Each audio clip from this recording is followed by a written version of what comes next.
Good morning student, very welcome to all of you. देखो हमारा जो इलेक्ट्रोकेमिस्ट्री वाला चैप्टर है, चैप्टर नंबर 3 वो फिनिश हो चुका है और उसके अलावा जितने टॉपिक रिड्यूस हुए हैं उनकी हमने स्टडी नहीं की है और जो आपको मैंने पढ़ाए हैं वही टॉपिक इस बार आपके एग्जाम्स में आएंगे। तो देखो एक बात ध्यान रखना कि हमें एनसीईआरटी के क्वेश्चन करने हैं इससे रिलेटेड, तो थोड़ी सी नॉलेज हमें चाहिए इलेक्ट्रोकेमिकल सीरीज से। आपने जो इलेक्ट्रोकेमिकल सीरीज देखी थी, हमने उसका कुछ शॉर्ट ट्रिक भी देखा था। वहाँ कुछ एक वैल्यूज हैं, ऑलमोस्ट आपको 20 समथिंग वैल्यूज हैं, वो आपको लर्न करनी है। लर्न करने का तरीका उन वैल्यूज का वो मैं बता दूंगी और उस पर बेस्ट क्वेश्चन कैसे आते हैं। देखो इलेक्ट्रोकेमिकल सीरीज में आपको रिडक्शन पोटेंशियल एसआरपी की वैल्यूज दे दी जाएगी और आपसे पूछा जाएगा कि बताओ इनमें से कौन अच्छा ऑक्सीडाइजिंग एजेंट है, कौन अच्छा रिड्यूसिंग एजेंट है। तो वो चीज आप एसआरपी वैल्यू देखकर तो बता सकते हो और वैसे आपको उनका सीक्वेंस अगर लर्न है तो आप उसके थ्रू भी बता सकते हो कि इसका एसआरपी लो है, इट मींस कि इसका ऑक्सीडेशन पहले होगा। समझ में आ रही है चीज, यानी ये बहुत अच्छा रिड्यूसिंग एजेंट होगा। और जिसका एसआरपी वैल्यू हायर है, इट मींस कि उसका ऑक्सीडेशन देर से हो गया, हम कह सकते हैं उसका रिडक्शन होगा। वो वेट करेगा कि कोई उसको इलेक्ट्रॉन्स दे, यानी उसका रिडक्शन होगा। इट मींस कि वो अच्छा ऑक्सीडाइजिंग एजेंट होगा। ये चीज हमें दिमाग में रखनी है। और कैसे क्वेश्चन आते हैं वो एक बार हम देख लेते हैं। इसके अलावा देखो electrode potential, standard electrode potential आपको कैलकुलेट करने के लिए दिया जाता है। आपको स्टैंडर्ड इलेक्ट्रोड पोटेंशियल के लिए आपको फॉर्मूला पता है कि आप कैथोड के एसआरपी में से आप एनोड की एसआरपी माइनस कर दो तो आपके पास सेल का स्टैंडर्ड इलेक्ट्रोड पोटेंशियल आ जाएगा। ठीक है, कर सकते हो वो चीज। वो तभी करोगे जब आपको इनकी वैल्यूज याद होंगी। तो वो वैल्यूज हम देख लेते हैं कैसे याद करनी। कुछ एक पर्टिकुलर है, सम इंपॉर्टेंट एसआरपी वैल्यूज। तो यहाँ देखो सबसे पहले लिथियम, ठीक है, इसकी एसआरपी सबसे कम होती है -3.05। उसके बाद हम पोटेशियम तक आते हैं -2.93। ये आपको याद रखना है, पॉइंट्स में इधर उधर हो सकता है बट एक बार ये चीज देख लेना। और कैल्शियम +2 आता है -2.87 वोल्ट, Na+ आएगा -2.71 वोल्ट, Mg+2 है -2.36 वोल्ट, एल्यूमिनियम +3 -1.66, जिंक +2 -0.76, जिनके जनरली क्वेश्चन दिए जाते हैं, याद रखना है। क्रोमियम +3 0.74, Fe+2 0.44, कैडमियम +2 0.40 और निकल +2 0.25। स्टेनस +2 आता है -0.14, स्ट्रैंबम +2 -0.13। फिर उसके बाद वैल्यूज जो है पॉजिटिव में स्टार्ट हो जाती है। यहाँ पर हाइड्रोजन आ जाएगा बीच में, जिसका इलेक्ट्रो पोटेंशियल 0 होता है और उसके बाद वैल्यूज पॉजिटिव में स्टार्ट हो जाती है। नेगेटिव वैल्यू का मतलब क्या है, जितना वैल्यू नेगेटिव होगा उतना ही उस पर्टिकुलर एलिमेंट का ऑक्सीडेशन होगा और जितना वैल्यू पॉजिटिव होगा उतना ही उसका रिडक्शन होगा। ठीक है, आपको दो नेगेटिव वैल्यूज दे दी जाए, आपको दो एलिमेंट दे दिए अलग अलग, जिनके दोनों के एसआरपी नेगेटिव में है। अब आपसे कंपेयर करने के लिए कहा जाए तो जिसका एसआरपी नेगेटिव में हायर होगा वो उतना ही उसका ऑक्सीडेशन होगा, यानी वो उतना ही अच्छा रिड्यूसिंग एजेंट होगा और उतना ही एक्टिव होगा। ये चीज आपको दिमाग में रख के चलनी है। एसआरपी की वैल्यू जितनी कम होगी, कोई भी particular element, metal, non metal, उतना ही अच्छा एक्टिविटी शो करेगा, वो उतनी तेजी से अपना ऑक्सीडेशन करेगा, यानी वो दूसरे एलिमेंट के लिए अच्छा रिड्यूसिंग एजेंट होगा। ये चीज आप दिमाग में रखो। तो आप कंपेयर करना सीखो, फिर चाहे दोनों की वैल्यू नेगेटिव हो बट आपको कंपेयर करना आना चाहिए कि किसकी वैल्यू नेगेटिव में कम है और किसकी वैल्यू नेगेटिव में हायर है। तो यहाँ देखो, अगर आपसे कंपेयर करने के लिए कहा जाए लिथियम और पोटेशियम में से विच इज एक्टिव, तो आप देखोगे लिथियम का एसआरपी नेगेटिव में हायर है और इसमें यहाँ पोटेशियम का नेगेटिव में, यानी कि नेगेटिव में हायर। ओके, नेगेटिव में हायर इट मींस कि लिथियम ज्यादा एक्टिव है as compare to potassium. Okay, और अगर आपको एक नेगेटिव और एक पॉजिटिव वैल्यू दे दी जाए, जैसे यहाँ देखो आयोडीन का पॉजिटिव में 0.44 है। यहाँ हम कॉपर का एग्जांपल ले लेते हैं। डैनियल सेल जब हम बनाते हैं तो कॉपर और जिंक का यूज करके बनाते हैं, तो कॉपर की प्लस में 0.34 है और आपके पास जिंक है, जिंक का वैल्यू यहाँ पर माइनस में 0.76 है। तो किसका एसआरपी कम हुआ? ऑब्वियसली जिंक का एसआरपी माइनस में है, तो जिंक का एसआरपी कम हुआ। कॉपर का एसआरपी पॉजिटिव है तो कॉपर का एसआरपी हायर हुआ। अब आपसे कहा जाए कि जिंक का एसआरपी कम है, इसका मतलब क्या होगा? जिंक का एसआरपी कम है, इसका मतलब ये होगा कि जिंक बहुत एक्टिव है, वो तेजी से अपने इलेक्ट्रॉन लूज करेगा, अपना ऑक्सीडेशन करेगा और कॉपर का रिडक्शन करेगा। कॉपर के बाद क्या है? कॉपर का एसआरपी हायर है, उसे हाई वोल्टेज चाहिए अपना इलेक्ट्रॉन लूज करने के लिए, अपनी एक्टिविटी शो करने के लिए, तो वो नहीं कर पा रहा है, इतना वोल्टेज उसके पास नहीं आ रहा। और जैसे हमने वोल्टेज दिया तो जिंक ने वो वोल्टेज गेन कर लिया, क्योंकि इसका एसआरपी कितना था, कम था, नेगेटिव में था, कम था। तो इसने अच्छी एक्टिविटी शो करी, अपना ऑक्सीडेशन करा, कॉपर का रिडक्शन करा, बहुत अच्छा रिड्यूसिंग एजेंट जिंक कहलाया, कॉपर ऑक्सीडाइजिंग एजेंट कहलाया, ये चीज क्लियर हुई। और जिसका एसआरपी लोअर होता है, ध्यान में रखना, जिसका एसआरपी लोअर होता है वो एनोड पर काम करेगा ऑब्वियसली, क्योंकि एनोड पर ऑक्सीडेशन होता है, और जिसका एसआरपी हायर होता है वो कैथोड पर वर्क करता है, एज अ कैथोड उसको यूज लिया जाता है। तो ये चीज क्लियर होती है ना। और उसके बाद देखो आयोडीन, आपके पास जो हेलोजन है, एक तो आयोडीन है आपके पास, यहाँ पर ब्रोमीन है, क्लोरीन है और फ्लोरीन, चारों के वैल्यूज दिए हुए हैं। आयोडीन देखो, इसका एसआरपी 0.5 पॉजिटिव है। आपका ब्रोमीन है, ब्रोमीन का एसआरपी 1.09 है, क्लोरीन का एसआरपी 1.36 है, फ्लोरीन का 2.87 है। तो इनमें से किसका एसआरपी कम हुआ? चारों की वैल्यू क्या है? चारों की वैल्यू पॉजिटिव में है, बट कम किसका वोल्टेज है? ऑब्वियसली आयोडीन का है 0.54। ठीक है, तो आयोडीन ज्यादा एक्टिव होगा इन तीनों के केस में। क्लियर हुई नहीं ये चीज?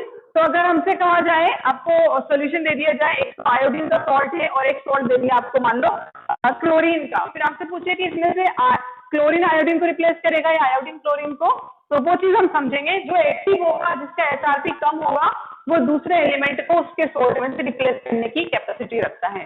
तो यहाँ पर कुछ वैल्यूज है, एक बार इन्हें देख लेना। जैसे कुछ इंपॉर्टेंट है जिनकी रिएक्शन दी जाती है, वो मैंने यहाँ लिख दी है। कॉपर की 0.34 है, जनरली कॉपर की रिएक्शंस आपको दी जाती हैं, और उसके अलावा जिंक की दी जाती है माइनस में 0.76, और मर्करी क्या है 0.79। ये एक बार देख लेना आप, इनको लर्न करना है हमें। ये कुछ इलेक्ट्रोकेमिकल सीरीज के कुछ एसआरपी की वैल्यूज हैं जिन्हें हमें लर्न करना है, जिन पर बेस्ट क्वेश्चंस आते हैं। अब एक नोट करने के लिए हमारे पास कुछ लाइन्स है। लोअर एसआरपी एलिमेंट, जिसका एसआरपी कम है, will replace higher SRP element from the solution.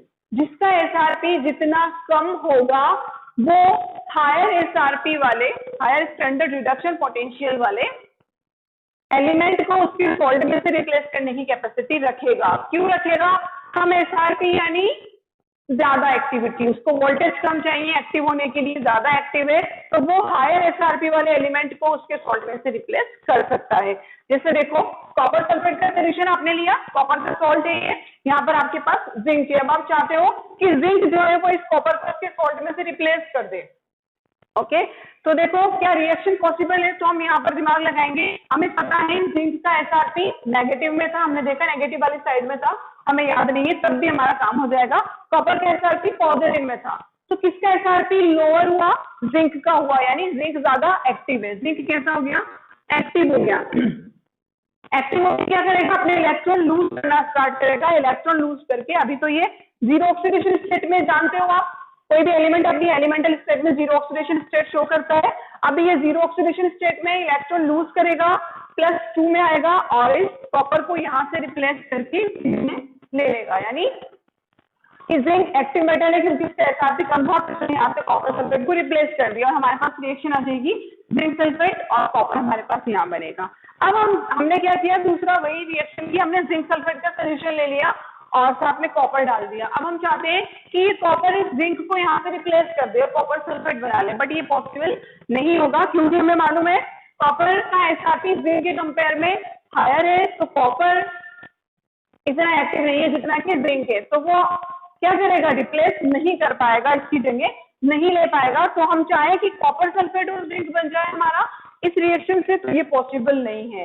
क्यों पॉसिबल नहीं है? वो हमें पता है, इसकी एसआरपी की वजह से। क्लियर?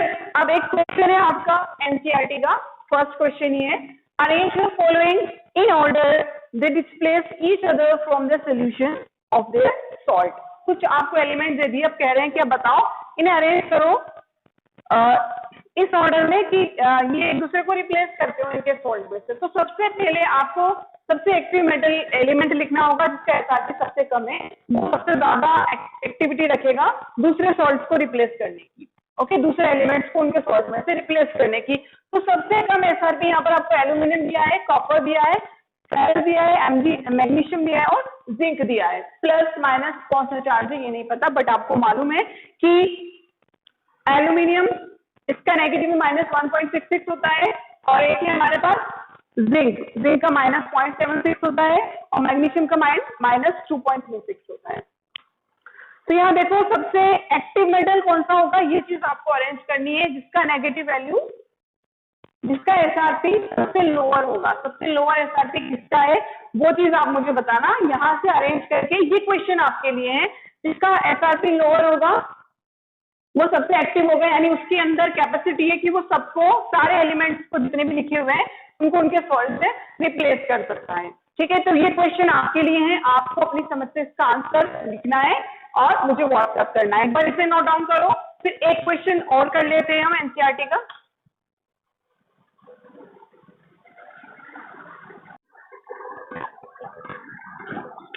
तो स्टूडेंट्स, इलेक्ट्रोकेमिकल सीरीज पर बेस्ड कुछ क्वेश्चन हम देख लेते हैं। यहाँ देखो क्वेश्चन नंबर 3.5 आपकी एनसीईआरटी का 5th क्वेश्चन है। Write the Nernst equation and EMF of the following cell at 298 kelvin. आपको एक सेल दे दिया, कुछ रिएक्शन, सेल रिएक्शन देंगे और आपसे कहेंगे कि पर्टिकुलर इस सेल रिएक्शन के लिए आप क्या लिखना है, आपको नर्स इक्वेशन लिखनी है, आपको पता है नर्स इक्वेशन का फॉर्मूला क्या है, या फिर आपसे कहेंगे कि ईएमएफ निकालो उसके लिए। तो देखो यहाँ पर एक सेल रिएक्शन दी है, कुछ एक क्वेश्चन है इसमें, हमने फर्स्ट क्वेश्चन ले लिया। मैग्नीशियम है सॉलिड स्टेट में जो कन्वर्ट हो रहा है Mg+2 में, यानी मैग्नीशियम का यहाँ पर ऑक्सीडेशन हो रहा है, और जो भी इसका Mg+2 इसकी कंसेंट्रेशन यहाँ दी है हमें, और ये double vertical line salt bridge को रिप्रेजेंट करती है। ठीक है, सॉल्ट ब्रिज की एक तरफ तो हमारा ऑक्सीडेशन हुआ, अब दूसरी तरफ देखो Cu+2 थे, उनकी कंसेंट्रेशन दी है 0.001 मॉल, वो कन्वर्ट हो रहा है कॉपर में। तो हमें सीधा सीधा समझ में आ रहा है, सेल रिएक्शन से हम जान सकते हैं कि डबल वर्टिकल लाइन की लेफ्ट हैंड साइड पर एनोड होता है और राइट हैंड साइड पर कैथोड होता है। तो हम लिख सकते हैं कि ये चीज तो एनोड को शो कर रही है और ये वाली चीज कैथोड को शो कर रही है। और वैसे भी आप रिएक्शन देखकर ही पहचान सकते हो, जिसका ऑक्सीडेशन हो रहा है वो एनोड की तरह काम करेगा, जिसका रिडक्शन हो रहा है वो कैथोड की तरह काम करेगा। ये चीज क्लियर। अब यहाँ देखो नर्स इक्वेशन क्या है, हमारी नर्स इक्वेशन है E cell equals to the E naught of cell minus 0.0591 upon n। n क्या है यहाँ पर, number of electron which are exchange in the reaction, and low concentration of product upon concentration of reactant. Product के जो भी ions बने हैं उनकी कंसेंट्रेशन और रिएक्टेंट के जो आयंस हैं उनकी कंसेंट्रेशन, यहाँ पर आयंस की कंसेंट्रेशन लेनी है आपको। ठीक है, तो अब देखो यहाँ पर n क्या आ जाएगा, सेल रिएक्शन देखकर आप पता लगा सकते हो कितने इलेक्ट्रॉन एक्सचेंज हो रहे हैं। यहाँ मैग्नीशियम ने 2 इलेक्ट्रॉन लूज किए, Mg+2 में कन्वर्ट हुआ, और Cu+2 था कॉपर में कन्वर्ट हो रहा है, यानी उसने 2 इलेक्ट्रॉन गेन किए, यानी 2 इलेक्ट्रॉन्स का एक्सचेंज हुआ है यहाँ पर। तो यहाँ n की जगह 2 आ सकता है। क्लियर। अब law of concentration of product upon concentration of reactant ion, product में कौन से आयंस हैं आपको नजर आ रहे हैं, प्रोडक्ट में आयंस कौन से मैग्नीशियम के होंगे, Mg+2 आयंस मिले हमें एज अ प्रोडक्ट, और रिएक्टेंट में हमें कौन से आयंस मिले थे, Cu+2 के थे। ये चीज तो समझ में आ रही है ना कि क्यों Mg+2 को प्रोडक्ट के आयंस की फॉर्म में ले रहे हैं, क्योंकि मैग्नीशियम था पहले, वो Mg+2 में कन्वर्ट हो रहा है, यानी वो प्रोडक्ट है। और यहाँ पर आयंस कौन से थे, Cu+2 के आयंस थे हमारे पास जब हमने रिएक्शन स्टार्ट की थी एज अ रिएक्टेंट, और वो कॉपर में कन्वर्ट हो गए, यानी जब हमने रिएक्शन स्टार्ट की तो एज अ रिएक्टेंट हमारे पास Cu+2 के आयंस थे, और जब हमारी रिएक्शन खत्म हुई तो हमारे पास Mg+2 के आयन बचे। तो यहाँ प्रोडक्ट में हम Mg+2 के आयन की कंसेंट्रेशन लिखेंगे, रिएक्टेंट में हम कॉपर के आयन की कंसेंट्रेशन लिखेंगे, जो कि हमें दी हुई है यहाँ पर। क्लियर।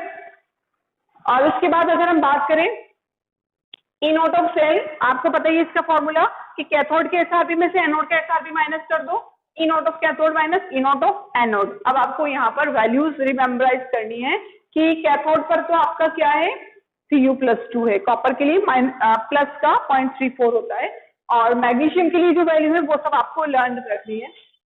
तो यहाँ जाओ, अब प्रोडक्ट की कंसेंट्रेशन आपकी 0.001, ओके, और आपके रिएक्टेंट और रिएक्टेंट की कंसेंट्रेशन 0.0001 मॉल। ओके, आप इसको स्टैंडर्ड कंडीशन में लिखना चाहो 0.001 को कि हमें कैलकुलेशन करने में इजी रहे, तो आप इसको 10⁻³ लिख सकते हो ना। ओके, ठीक उसी तरह 0.0001 को 10⁻⁻4 लिख सकते हो, इस तरह से हमने लिखा। हम आगे चलेंगे।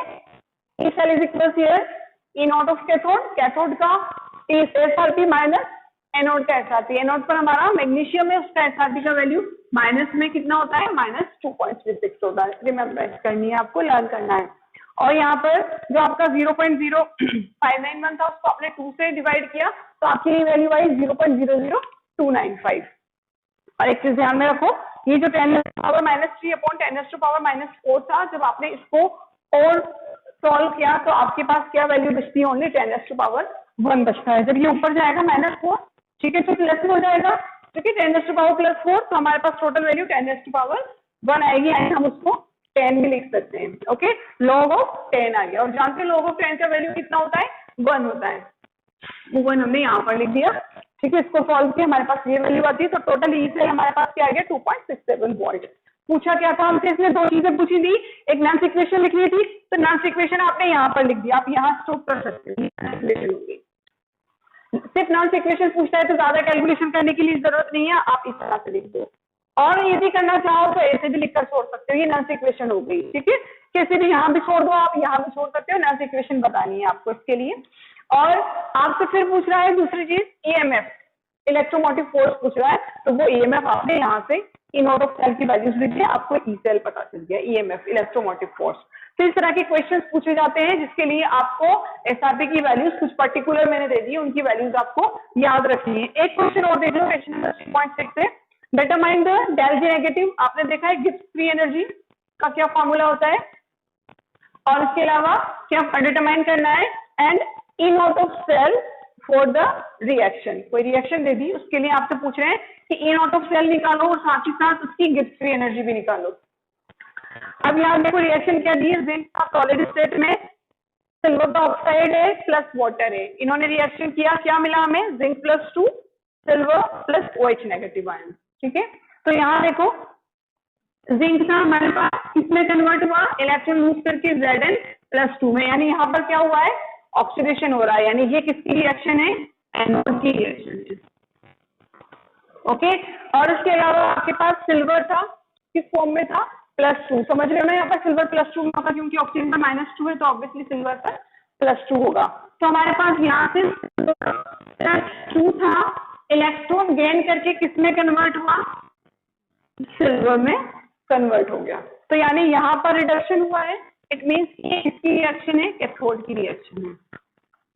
क्यों लिख रहे हैं ऐसा हम, क्योंकि हमें क्या निकालना है, इन आउट ऑफ सेल। और इन आउट ऑफ सेल का फॉर्मूला या इलेक्ट्रोमोटिव सेल का फॉर्मूला क्या होता है, E out of cathode minus E out of anode. तो कैथोड का वैल्यू, कैथोड पर हमारा सिल्वर है, सिल्वर के लिए वैल्यू है पॉजिटिव में 0.80, वो लिखोगे, माइनस जिंक के लिए -0.79 होता है, वो लिखोगे, माइनस किया, आपके पास इन आउट ऑफ सेल आ जाएगा। ओके, फिर डेल जी के लिए भी फॉर्मूला है हमारे पास, क्या फॉर्मूला है, -NF in out of cell. Del G के लिए फॉर्मूला देख लो, डेल जी नॉट के लिए फॉर्मूला है -NF in out of cell. Okay, n वही जो इलेक्ट्रॉन एक्सचेंज हो रहे हैं, एफ क्या है, फेराडे की वैल्यू है 96,500, आपको याद है, और इन आउट ऑफ सेल आप यहाँ से इसकी हेल्प से निकाल लोगे, कैथोड की नॉट की वैल्यू और एनोड की नॉट की वैल्यू। तो इस तरह के क्वेश्चंस आते हैं जिन्हें हमें सॉल्व करना आना चाहिए। ये क्वेश्चन भी आप ही के लिए है, ये भी आपको करना है, जिस तरह फर्स्ट क्वेश्चन मैंने आपको करने को दिया था, ये क्वेश्चन भी आपको करना है। और इस तरह के क्वेश्चन है जो जनरली पूछे जाते हैं हमसे एग्जाम में। तो ये तो क्वेश्चन थे जो कि इन आउट ऑफ सेल और नॉन इक्वेशन पर बेस्ड है, या आप कह सकते हो इलेक्ट्रोकेमिकल सीरीज पर बेस्ड है। ये तो हमारा इलेक्ट्रोकेमिकल सेल वाला पोर्शन होता है। अब उसके अलावा दूसरा पोर्शन और पढ़ा है हमने इलेक्ट्रोकेमिस्ट्री में, दूसरा पोर्शन है हमारा इलेक्ट्रोलाइटिक सेल का, जिसमें कॉल्डोश लॉ हमने पढ़ा था, मोलर कंडक्टिविटी, इक्विमोलर कंडक्टिविटी, वो कंडक्टिविटीज जो है उन पर बेस्ड क्वेश्चंस कैसे आते हैं वो हम नेक्स्ट वीडियो में देखेंगे। तब तक आप इनको सॉल्व करो, जो नहीं आए you can contact me. Thanks for watching.